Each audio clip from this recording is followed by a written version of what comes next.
আর আসলাম ফিরে। আপনারা DM SDO bungalow দেখেছেন নিশ্চয়ই। এই কৃষকের নিজের থাকার ঘর দেখুন।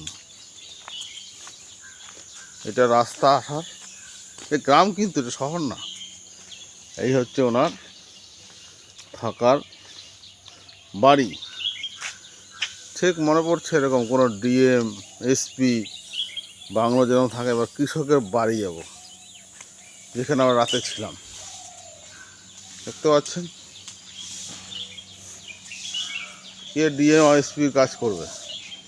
থাকার ঘর দেখুন কৃষকের। হ্যাঁ দেখুন, হ্যাঁ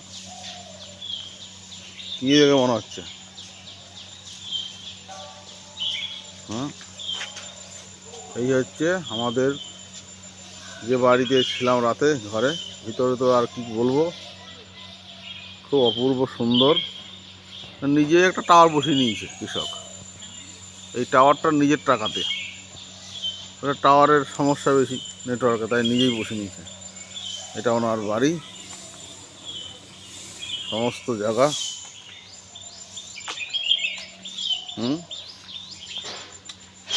গর্ববোধ করতে হবে কৃষক হয়ে। আর আমাদের কৃষকরা বাইরে যে নাম বলতে যে লজ্জা পায়। কী করেন দাদা?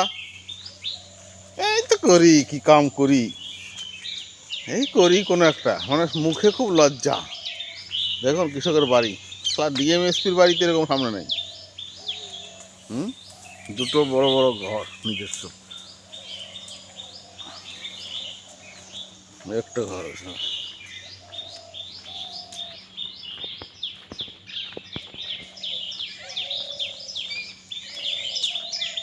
সুন্দর পরিবেশ কৃষকের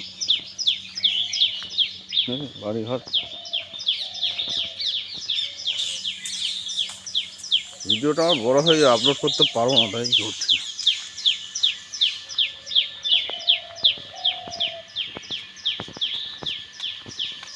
খুব সুন্দর না? হ্যাঁ, তাহলে ডিএমএসপির বাড়ি এরকম থাকে না বাংলা।